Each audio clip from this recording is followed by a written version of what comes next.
As we just reported, so-called protesters, they broke down a gate in a private community, surrounded a home, threatened the people who live there. But it's now Mark and Patricia McCloskey. They're now facing felony charges tonight after, I would argue, the police came in and illegally took their legal guns. Why? Because they dared to stand guard outside their home to protect their home and family in order to ward off those making threats against them that they explained on this show.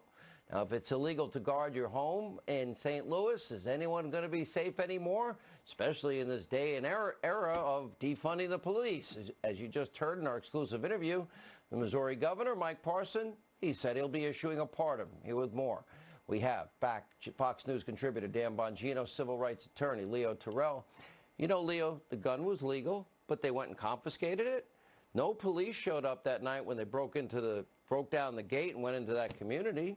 The family described in detail the threats against them, and now they take their guns, and now they have a rogue prosecutor.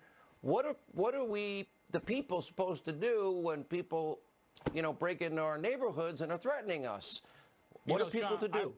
I was watching an interview. I was so angry. I wish I had two wishes. I wish I could go to Missouri, represent that family, and then run against that left-wing Democratic prosecutor. This case is so outrageous. You look at all these individuals who are committing crimes and basically getting away with it. They're hurting police officers. They're robbing. They're stealing. And that prosecutor, I would love to run against her. I would love to move to Missouri. And here's the problem.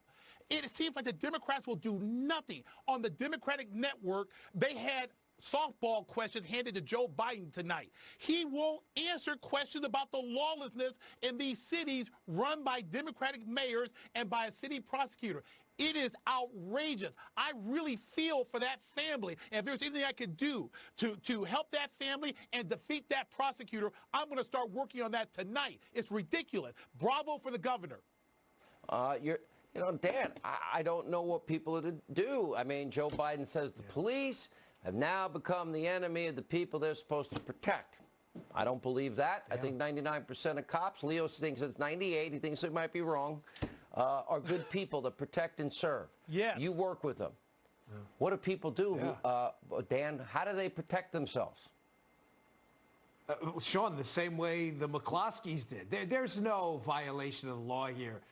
Prosecutor Kim Gardner is an intergalactic embarrassment who, Sean, is about to be humiliated on an international scale like you've never seen. She has no case. Did you read the letter? The letter is very clear. She recommends, Sean, a pre-trial diversion into a program, meaning what?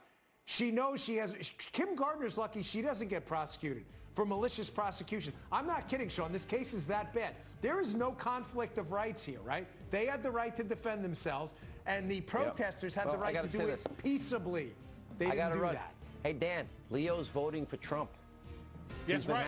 Leo 2.0 is the greatest revelation of my